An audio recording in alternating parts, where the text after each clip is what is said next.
Desa Gedangan adalah sebuah permata tersembunyi di Kabupaten Banyuwangi, Jawa Timur. Keindahan alamnya yang memanjakan mata, memiliki nuansa mistis yang saling berkelindan. Terletak di kaki pegunungan Ijen yang megah, desa ini dikelilingi hamparan sawah hijau yang luas, pepohonan kelapa yang melambai-lambai di tepi jalan, dan sungai-sungai kecil yang airnya jernih berkilauan di bawah sinar matahari. Kabut tipis yang turun setiap pagi menyelimuti desa, menciptakan suasana damai namun penuh teka-teki, seolah-olah alamnya menyimpan rahasia yang tak terungkap. Penduduk desa Gedangan hidup sederhana, sebagian besar menggantungkan hidup dari bertani dan berkebun. Namun, hasil panen yang tak selalu melimpah membuat mereka harus berhemat. Sebagian lainnya menjadi perajin kecil yang menjual anyaman bambu atau batik lokal khas Banyuwangi. Kehidupan mereka tampak tenang, tapi di balik itu ada rasa gelisah yang sulit dijelaskan. Mereka menyadari betapa sulitnya bertahan di tengah perubahan zaman yang serba cepat, sementara mereka terikat pada tradisi yang diwariskan turun-temurun. Keindahan Gedangan tak hanya terpancar dari alamnya, tetapi juga dari cerita-cerita lama yang diwariskan. Konon, desa ini adalah tempat di mana para leluhur sering melakukan ritual untuk memohon keselamatan dan rezeki. Pepohonan tua yang tumbuh di beberapa titik desa dianggap keramat, dan tidak sembarang orang boleh mendekatinya. Banyak yang percaya desa ini dihuni oleh makhluk-makhluk tak kasat mata yang menjaga keseimbangan alam. Hampir setiap malam Jumat, terdengar suara gamelan yang samar-samar dari arah hutan di pinggir desa. Suara itu konon berasal dari pesta gaib yang diadakan para penunggu desa. Tak seorang pun berani mendekati sumber suara, meskipun rasa penasaran kadang mengusik hati. Ada hal-hal yang lebih baik tak diketahui, begitu pesan para tetua desa yang sering didengar sejak kecil. Namun, di tengah keterbatasan ekonomi desa dan keunikan adat budaya yang berkembang, ada satu nama yang selalu disebut dengan nada kekaguman dan rasa iri, Mbak Sarti, penjual kue basah yang mendadak kaya. Warung kecilnya yang berada di sudut jalan desa selalu dipenuhi pembeli. Tak hanya penduduk lokal, tetapi juga wisatawan yang sengaja mampir untuk mencicipi kue-kue buatannya yang terkenal lezat. Kue basah Mbak Sarti bahkan dianggap sebagai oleh-oleh wajib bagi siapapun yang berkunjung ke area wisata Pegunungan Ijen. Di malam hari, ketika desa tenggelam dalam keheningan, warung Mbak Sarti tetap menjadi tempat yang penuh aktivitas. Lampu minyak kecil yang tergantung di depan warungnya terus menyala, memancarkan cahaya kuning temaram yang memantulkan bayangan di sekitar. Beberapa warga mengaku pernah melihat bayangan-bayangan aneh di dalam warung itu, namun mereka lebih memilih bungkam. Bisikan tentang kesuksesan Mbak Sarti yang tak wajar mulai beredar, tapi tak satu pun dari mereka berani mengungkapnya secara langsung. Meskipun aura mistis di warung Mbak Sarti menyelimuti desa, kehidupan tetap berjalan. Warga desa seolah berdamai dengan kehadiran hal-hal gaib seperti itu, menganggapnya sebagai bagian dari keseharian mereka. Namun, kesuksesan Mbak Sarti yang misterius mengusik harmoni itu. Ada yang mengatakan kekayaan Mbak Sarti adalah hasil dari kerja keras, tapi sebagian lagi percaya ada kekuatan tak terlihat yang bekerja di belakangnya. Atmosfer desa yang damai mulai tercemar oleh rasa takut dan curiga. Orang-orang membicai geran Mbak Sarti dengan nada pelan, takut ucapannya didengar oleh pihak yang salah. Mereka yang terlalu penasaran dengan rahasia Mbak Sarti biasanya menghilang dari peredaran atau jatuh sakit secara tiba-tiba. Ini membuat siapapun berpikir dua kali sebelum mencoba mendekati rahasianya. Desa Gedangan, yang tampak seperti surga kecil dengan lanskapnya yang menawan, kini menyimpan kegelapan yang menanti untuk terungkap. Apa yang sebenarnya terjadi di balik kesuksesan Mbak Sarti? Mengapa kelezatan kue basahnya menjadi sebuah teka-teki yang harus dibayar mahal oleh siapapun yang mencoba mencari jawabannya? Suara angin malam yang menerpa pepohonan seolah membawa bisikan, jangan dekati apa yang bukan milikmu. Dengan nuansa yang semakin mencekam, kisah ini akan mengungkap rahasia gelap Mbak Sarti dan harga yang harus dibayar untuk sebuah kesegerahan. Pertanyaannya, apakah desa ini akan selamat dari bayang-bayang kegelapan, atau apakah mereka akan menjadi korban selanjutnya? Sebelum video cerita horor ini berlanjut, ada baiknya para penonton untuk memberikan subscribe, like, dan menyebarkan video ini, sehingga memotivasi kami untuk membuat cerita video yang lebih menyeramkan, menakutkan, menarik, dan memberikan pesan-pesan positif dalam berkehidupan. Dan, selamat menonton. Desa Gedangan, pagi itu, diselimuti kabut tipis yang menciptakan suasana tenang namun ganjil. Di tengah kesibukan pagi, warung kecil Mbak Sarti mulai ramai. Pengunjung berdatangan dari berbagai penjuru untuk membeli kue basahnya yang terkenal luar biasa lezat. Bau harum kue yang baru matang menggoda siapapun yang melintas, seakan memiliki daya pikat yang tak biasa. Mbak Sarti, seorang perempuan parubaya dengan senyuman ramah namun dingin, melayani pelanggannya tanpa banyak bicara. Matanya yang tajam seringkali menatap seseorang seolah mampu membaca pikirannya. Tidak ada yang tahu bagaimana ia mampu membuat kue dengan rasa demikian sempurna. Namun, satu hal yang jelas, kue-kue itu seperti memiliki magnet yang membuat siapapun ketagihan. Di tengah keramaian, Egra Suarsono, seorang jurnalis muda dari kota Surabaya tengah melakukan liputan tentang wisata kuliner di Banyuwangi, berdiri memperhatikan Mbak Sarti. Ia tertarik dengan popularitas kue basah itu, tapi juga merasa ada sesuatu yang janggal. Egra memperhatikan, meskipun warung itu kecil, suasananya terasa berat, seolah ada sesuatu yang tak kasat mata menyelimuti tempat itu. Saat Egra mencoba mengobrol dengan pelanggan, mereka hanya memberikan jawaban singkat. Beberapa di antaranya bahkan menolak bicara, wajah mereka menyiratkan ketakutan yang aneh. Kue Mbak Sarti memang terbaik. Tapi jangan banyak tanya, bisik seorang pria tua sebelum pergi dengan tergesa-gesa. Kata-kata peringatan itu menggantung di benak Egra, memicu rasa penasaran yang membara. Setelah membeli beberapa kue untuk mencoba sendiri, Egra duduk di bangku kayu dekat warung itu. Saat mencicipi kue basah itu, ia merasakan sensasi luar biasa membanjiri lidahnya. Rasa manis yang sempurna, tekstur lembut yang tak tertandingi, tapi di balik kelezatan itu, ia merasakan sesuatu yang aneh, seperti hawa dingin yang menyelinap masuk ke dalam tubuhnya. Malam harinya, Egra merasa mual dan kepalanya berdenyut hebat. Dalam tidurnya, ia bermimpi buruk yang terasa begitu nyata. Ia melihat sosok-sosok bayangan menyeret tubuh manusia ke dalam dapur gelap. Suara jeritan dan tangisan menggaung, diiringi bau amis darah yang menyengat. Di tengah mimpi itu, Egra melihat wajah Mbak Sarti, tersenyum dengan mata yang merah menyala. Ketika terbangun, Egra menyadari ada sesuatu yang tidak beres dengan kue basah itu. Ia memutuskan untuk menyelidikinya lebih jauh. Namun, saat mencoba mengorek informasi dari warga desa, mereka semua menolak bicara.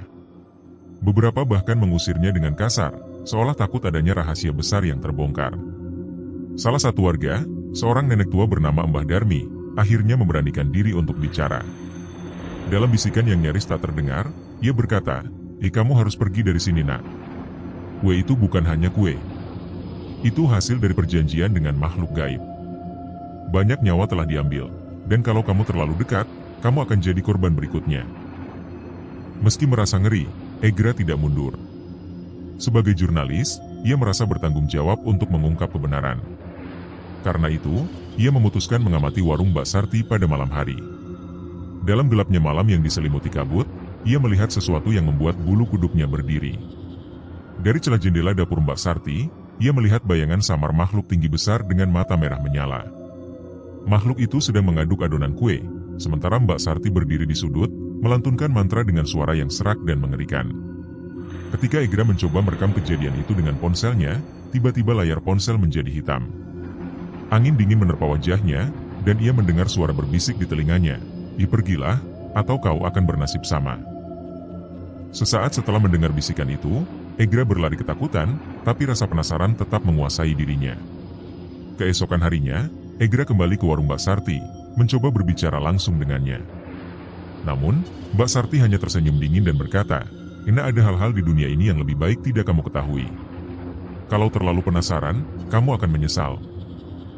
Kata-kata itu seperti peringatan yang tajam, tetapi bagi Egra, justru menjadi sebuah tantangan. Saat malam tiba, Egra kembali mendekati warung itu. Kali ini, ia memberanikan diri masuk ke dapur ketika Mbak Sarti tidak ada. Dari dapur warung itu, ia menemukan sesuatu yang mengerikan. Beberapa alat dapur yang dipenuhi bercak darah kering, dan sepotong kain putih dengan noda merah, yang tampak seperti milik seseorang yang telah meninggal. Tiba-tiba, suara langkah kaki terdengar dari belakang. Ketika Egra berbalik, ia melihat sosok Mbak Sarti berdiri dengan ekspresi dingin. Kamu tidak seharusnya berada di sini, katanya dengan suara yang dalam dan penuh ancaman. Dalam sekejap, Egra merasa tubuhnya kaku, dan hawa dingin menyelimuti ruangan. Malam itu menjadi awal dari mimpi buruk bagi Egra. Tubuhnya mulai menunjukkan gejala aneh, kulitnya membiru, dan ia merasakan sakit luar biasa di seluruh tubuh. Desa Gedangan kembali diguncang desas-desus, bahwa siapapun yang mencoba mengetahui rahasia Mbak Sarti tidak akan pernah selamat. Apa yang terjadi pada Egra menjadi peringatan bagi siapapun yang berani mengusik rahasia kue basah Mbak Sarti. Egra terbangun dengan tubuh yang lemas dan rasa sakit yang menjalar ke seluruh sendi. Mimpinya malam itu begitu nyata, ia melihat dirinya tersesat di hutan lebat, dikelilingi oleh suara tawa melengking yang menyeramkan. Di ujung jalan setapak, berdiri Mbak Sarti dengan senyum lebar dan tangan penuh noda darah. Mimpi itu membuat pikiran Egra kacau, tetapi tekadnya mengungkap misteri kue basah Mbak Sarti tetap membara. Meski tubuhnya terasa berat, Egra memutuskan untuk mencari lebih banyak informasi. Ia pun kembali mengunjungi Mbah Darmi lagi, kali ini memohon dengan nada putus asa. Awalnya, Mbah Darmi enggan bicara, tetapi setelah Egra menunjukkan potongan kain putih berlumur darah yang ditemukan di dapur Mbak Sarti, wajah Mbah Darmi berubah pucat. Kain itu milik mereka yang sudah mati, bisik Mbah Darmi dengan suara bergetar. Mbak Sarti memelihara mereka, roh-roh gentayangan dari orang-orang yang menjadi tumbal. Kau tidak boleh melibatkan dirimu lebih jauh, Nak Egra. Semakin dekat kau dengan rahasianya, semakin besar bahaya mengintaimu. Egra yang merasa semakin penasaran, memutuskan untuk menggali lebih dalam. Ia mendengar cerita tentang seorang lelaki bernama Wiryoguno, yang dulu pernah menantang Mbak Sarti dengan menuduhnya menggunakan ilmu hitam. Tak lama setelah itu, Wiryoguno ditemukan tewas di tepi sungai, dengan tubuh membiru dan mulut yang membeku dalam ekspresi ketakutan. Ketika malam tiba, Egra kembali mendekati warung Mbak Sarti, kali ini dengan persiapan lebih matang. Ia membawa kamera tersembunyi dan recorder suara, berharap bisa merekam bukti yang cukup untuk membuka mata masyarakat desa. Namun, apa yang ditemukan malam itu jauh lebih menyeramkan dari yang dibayangkan. Dari celah papan kayu dapur, Egra melihat Mbak Sarti duduk di depan tungku api yang menyala redup. Di depannya, ada sesajen berupa bunga-bunga kering dan cawan berisi cairan hitam pekat. Ia melantunkan mantra dengan nada monoton, suaranya bergema aneh di udara malam. Tiba-tiba, bayangan gelap muncul dari sudut ruangan, perlahan membentuk sosok manusia dengan mata merah menyala. Egra mencoba merekam adegan tersebut, tetapi kamera dan recorder yang dibawa mati mendadak. Hawa di sekitarnya terasa menyesakkan, seperti ada sesuatu yang menarik energinya. Ketika berusaha mundur perlahan, ia tanpa sengaja menginjak ranting kering. Suara itu memecah keheningan, dan dalam sekejap, mata Mbak Sarti menoleh ke arahnya. "Siapa di sana?" Suara Mbak Sarti menggema, terdengar lebih seperti gumaman dari sesuatu yang bukan manusia. Sosok bayangan di depannya juga bergerak, seperti hendak mengejar. Egra berlari sekuat tenaga, meninggalkan tempat itu dengan jantung berdegup kencang. Namun, di sepanjang jalan pulang, ia merasa ada sesuatu yang mengikutinya. Sampai di penginapan, Egra segera memeriksa rekaman di kameranya. Hasilnya kosong, hanya layar hitam dengan suara dengungan yang aneh. Namun, di salah satu frame, ia melihat sekilas bayangan wajah Mbak Sarti dengan mata merah menyala, menatap langsung ke arah kamera. Esok paginya, Egra memutuskan untuk mencari tahu asal-usul Mbak Sarti. Ia mendatangi balai desa untuk melihat arsip data penduduk, berharap menemukan petunjuk.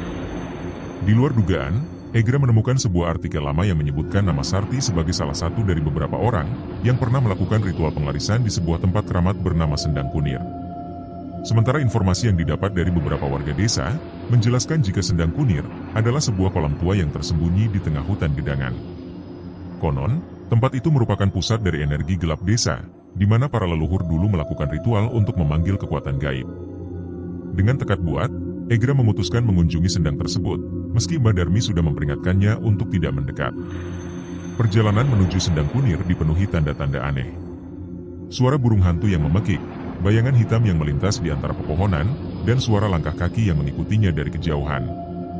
Setiap langkah terasa semakin berat, tetapi rasa penasaran mendorongnya untuk terus maju. Ketika sampai di Sendang Kunir, Egra merasa udara di sekitarnya begitu dingin dan sunyi. Di tengah kolam, ia melihat sebuah batu besar yang penuh dengan ukiran mantra kuno. Saat mendekati batu itu, tiba-tiba air kolam bergolak, dan sosok menyeramkan muncul dari dalamnya, makhluk berwajah manusia dengan tubuh penuh luka yang mengeluarkan bau busuk. Makhluk itu mendekati Egra, tetapi sebelum sempat menyerangnya, suara tawa Mbak Sarti terdengar dari balik pohon. "Kamu terlalu jauh mencari tahu, Nak Egra.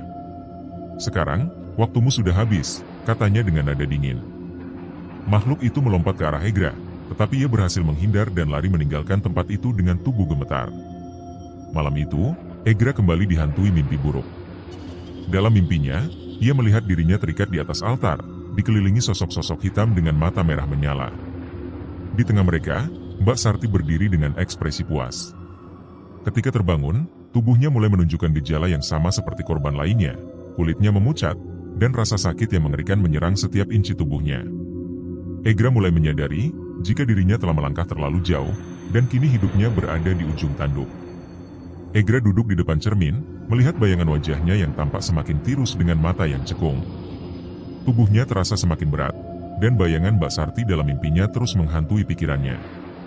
Ketakutannya bercampur dengan rasa penyesalan, tetapi ia tahu menyerah hanya akan mempercepat kehancurannya.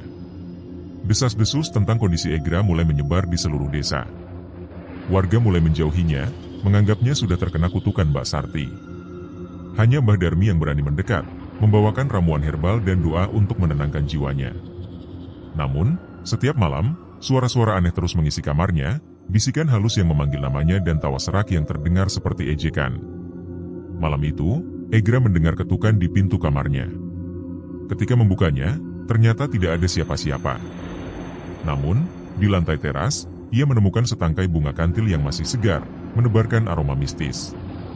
Melihat tebaran bunga kantil itu, tubuh Egra gemetar. Ia menyadari tebaran bunga kantil itu adalah peringatan dari sesuatu yang tak kasat mata. Ketakutan mulai merasuki pikirannya, tetapi rasa penasaran tetap menguasai dirinya. Egra memutuskan untuk mencari bantuan dari seorang paranormal terkenal di desa sebelah, Ki Sabda. Egra berharap pria tua itu mampu memutus kutukan yang dialami, dan membantunya mengungkap kebenaran di balik kue basah Mbak Sarti. Ketika Egra menceritakan pengalamannya, Ki Sabda hanya mengangguk sambil mengelus janggut putihnya.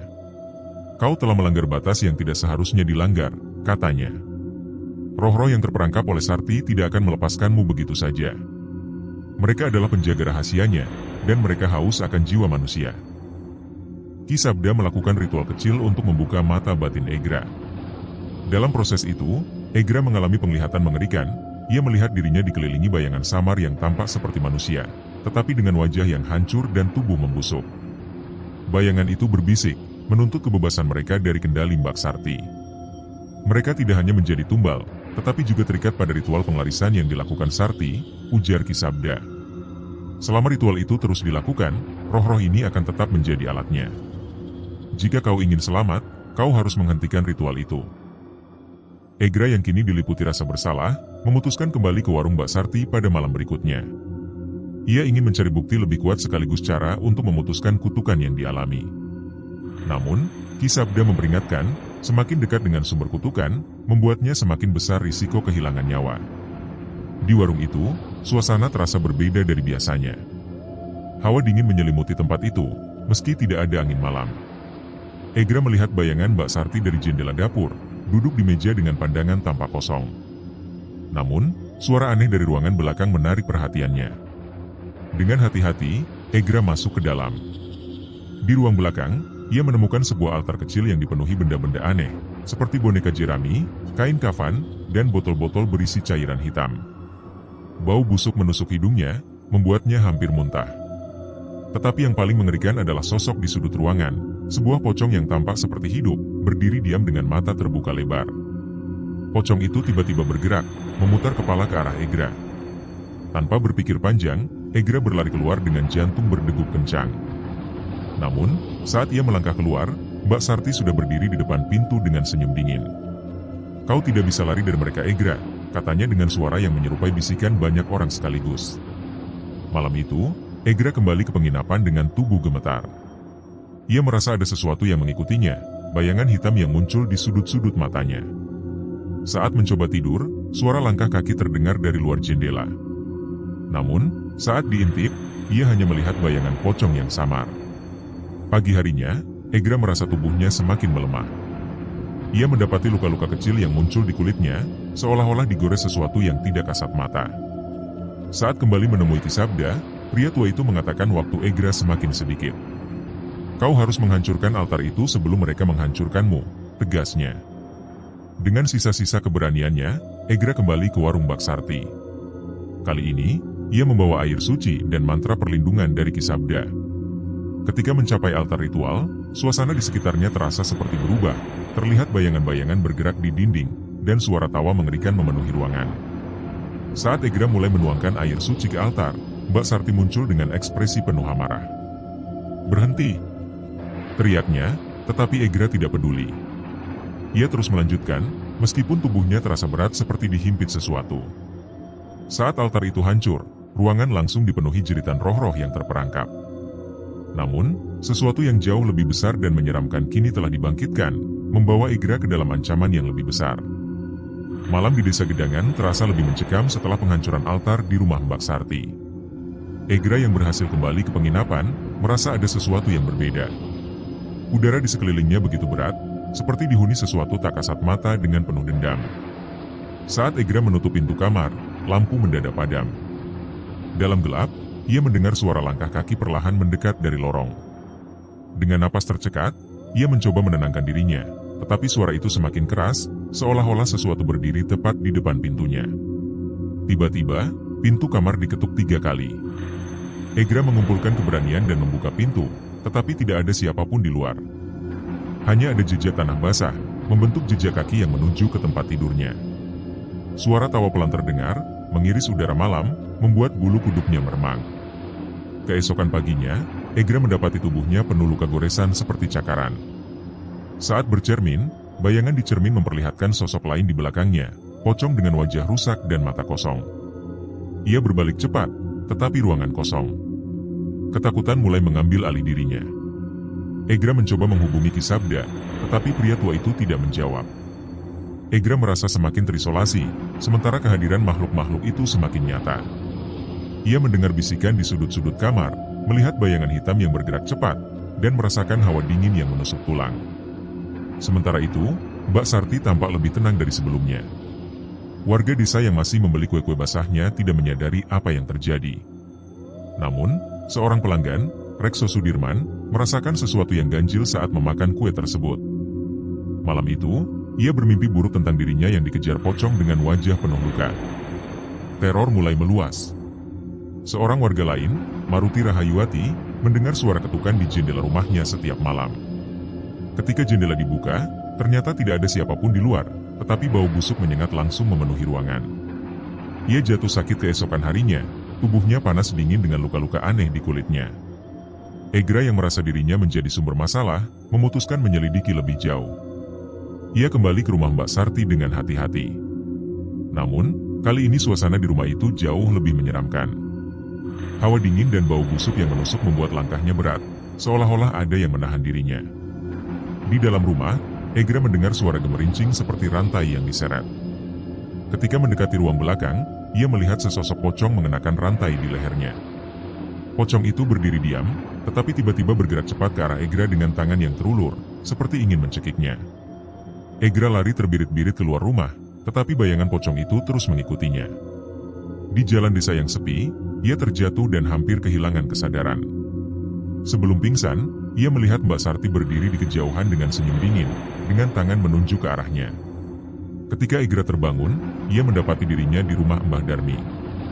Wanita tua itu tampak cemas dan berkata, "Teror ini adalah peringatan terakhir.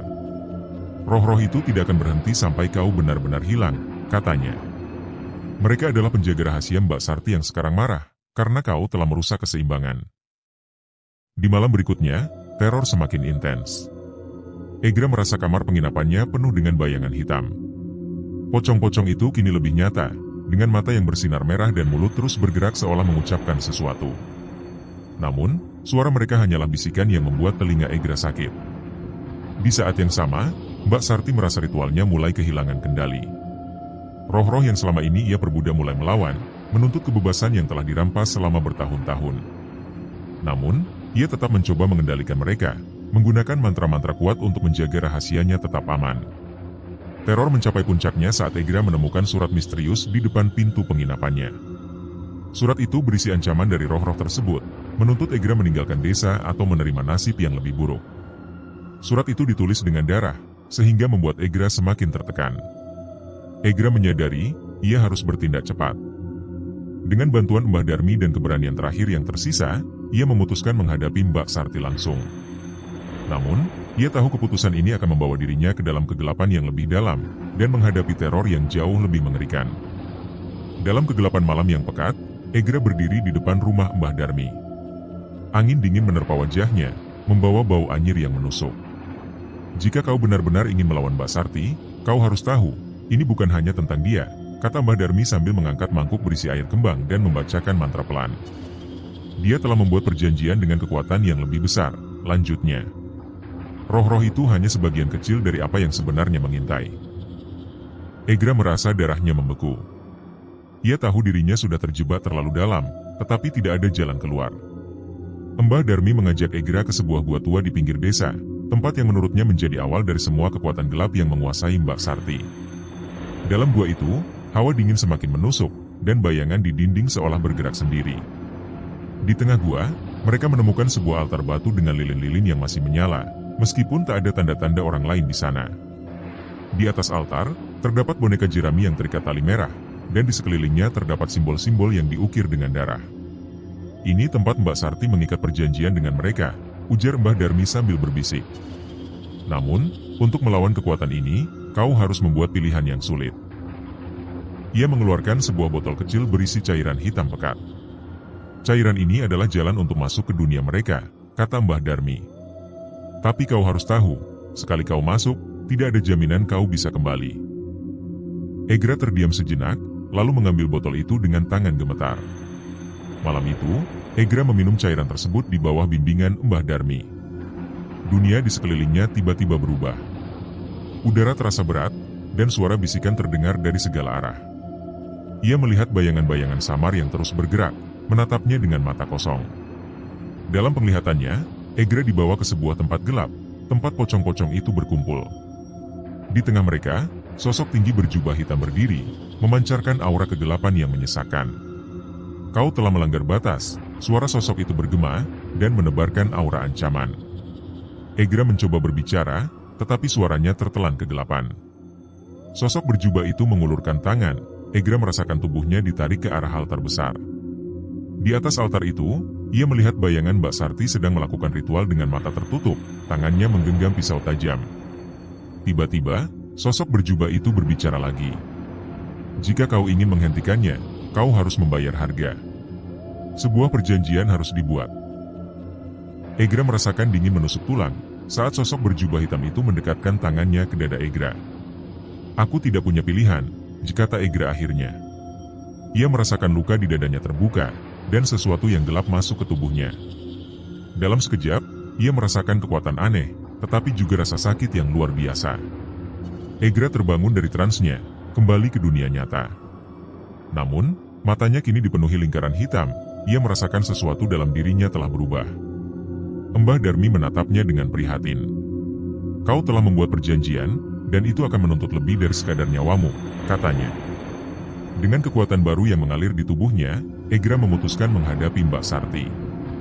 Ia kembali ke rumah wanita itu, tetapi suasana di sana jauh lebih menyeramkan dari sebelumnya. Rumah itu kini dikelilingi bayangan hitam yang tampak hidup. Di dalam rumah, Egra menemukan Mbak Sarti sedang mempersiapkan ritual baru. Wanita itu menoleh dengan senyum dingin. Ya, aku sudah menunggumu, Egra. Kau benar-benar bodoh jika berpikir bisa melawan mereka. Pertarungan dimulai. Pocong-pocong bermunculan dari bayang-bayang, menyerang Egra dengan kekuatan penuh. Namun, kekuatan gelap dalam dirinya memberikan perlawanan yang seimbang. Di tengah pertarungan yang menegangkan, sebuah suara bergema di kepala Egra. Ingat perjanjian ini memiliki harga.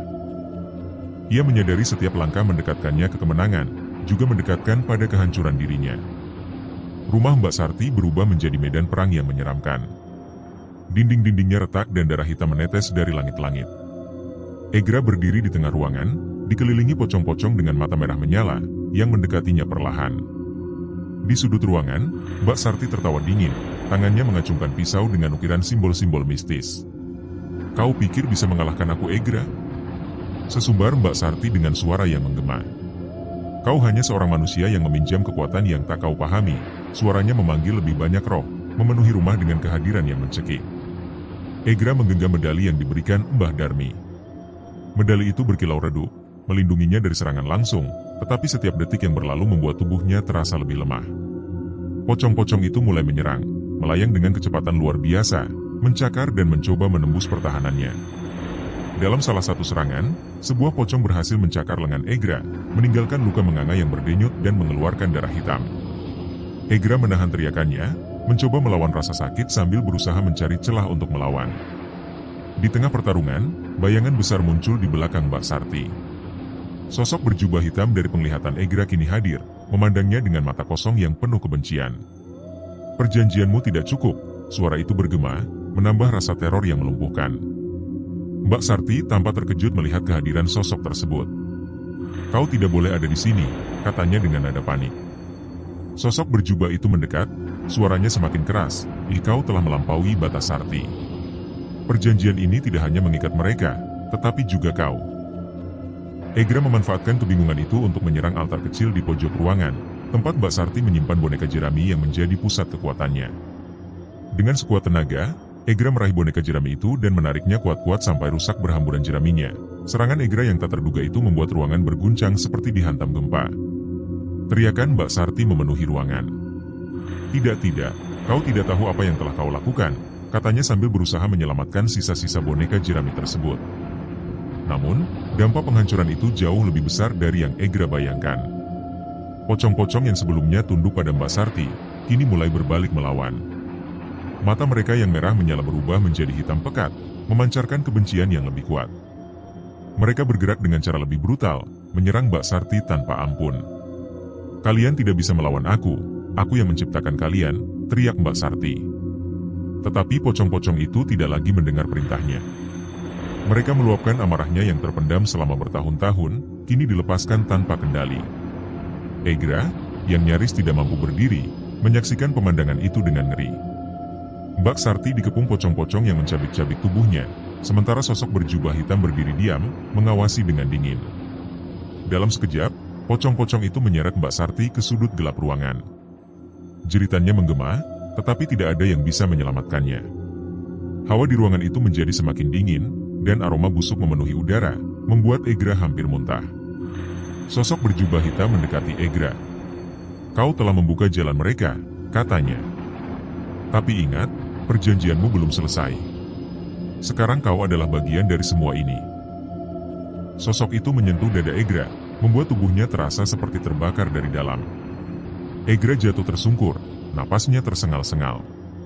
Sosok berjubah itu menghilang bersama roh-roh pocong, meninggalkan rumah itu dalam kehancuran. Egra terbangun beberapa jam kemudian, tubuhnya penuh luka dan rasa sakit yang tak bisa dijelaskan. Ketika keluar dari rumah Mbak Sarti, dirasakan Egra suasana desa Gedangan tampak berbeda. Udara terasa lebih berat, dan keheningan yang mencekam menyelimuti setiap sudutnya. Egra tahu teror ini belum selesai, ia kini terikat pada sesuatu yang jauh lebih besar, dan lebih gelap daripada yang pernah dibayangkan. Malam itu, Egra duduk sendirian di tepi hutan yang mengelilingi desa Gedangan. Tubuhnya terasa lemah, dan pikirannya penuh dengan bisikan yang tidak henti-hentinya mengganggu. Ia tahu semua ini belum berakhir. Perjanjian yang telah ia buat dengan sosok berjubah hitam, kini terasa seperti jerat yang kian menekan lehernya. Di kejauhan, ia melihat rumah Mbak Sarti telah hancur. Asap hitam mengepul dari reruntuhan, dan angin membawa suara-suara aneh seperti rintihan roh-roh yang belum tenang. Bayangan pocong-pocong itu terus menghantui pikirannya, terutama tatapan mata mereka yang penuh dendam. Tanpa disadari, langkah kakinya membawanya ke pusat desa. Suasana mencekam meliputi setiap sudut. Tidak ada suara ayam berkokok atau anjing menggonggong, hanya keheningan yang membuat bulu kuduk meremang. Para warga desa seolah menghilang, meninggalkan Egra dalam kesendirian yang menyesakan. Di alun-alun desa, Egra dikejutkan kehadiran sosok berjubah hitam. Sosok itu berdiri di tengah lingkaran darah yang memancarkan cahaya redup.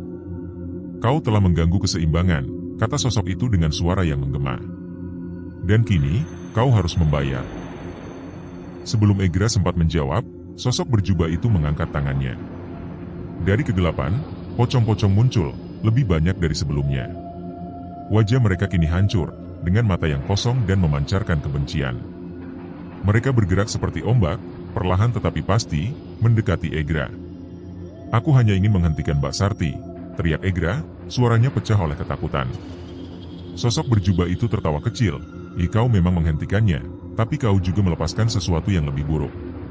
Sekarang, kau harus mengambil tempatnya." Pocong-pocong itu menyeret Egra ke tengah lingkaran darah. Ia meronta, tetapi kekuatan mereka terlalu besar.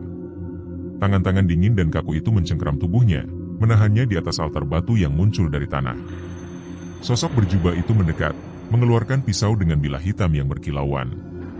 "Setiap perjanjian membutuhkan penutup," katanya sambil memandang Egra. "Dan darahmu adalah harga yang harus dibayar."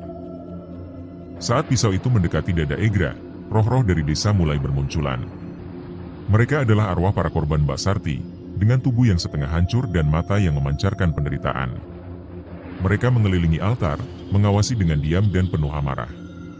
Tiba-tiba, salah satu roh berbicara, "Dia tidak bersalah. Hukuman ini bukan miliknya." Sosok berjubah itu tertawa, "Dia memilih jalannya sendiri. Tidak ada yang tidak bersalah di sini." Namun, sebuah kejutan terjadi. Terlihat para roh dari arah desa mulai bersatu, membentuk lingkaran cahaya putih yang memecah kegelapan. Mereka menyerang sosok berjubah itu, menyebabkan jeritannya menggema di seluruh desa. Namun, setiap serangan para roh itu juga menyebabkan Egra merasakan sakit luar biasa, seolah tubuhnya ikut terbakar. Dalam kekacauan itu, Egra mendengar suara Mbah Darmi yang samar, seperti bisikan angin. "Egra, kau harus melawan dari dalam. Perjanjian ini tidak akan berakhir kecuali kau menghancurkan inti kekuatannya." Dengan sisa-sisa keberaniannya, Egra menggenggam medali yang ada di lehernya dan menancapkannya ke altar. Cahaya terang memancar, melibas pocong-pocong dan sosok berjubah itu. Jeritan terakhir terdengar, menggema sebelum semuanya tenggelam dalam keheningan.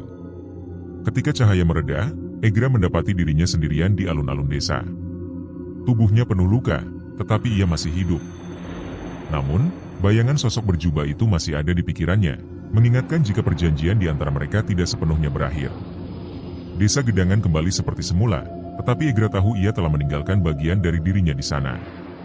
Ia tidak hanya kehilangan kebebasan, tetapi juga rasa damai dalam hatinya.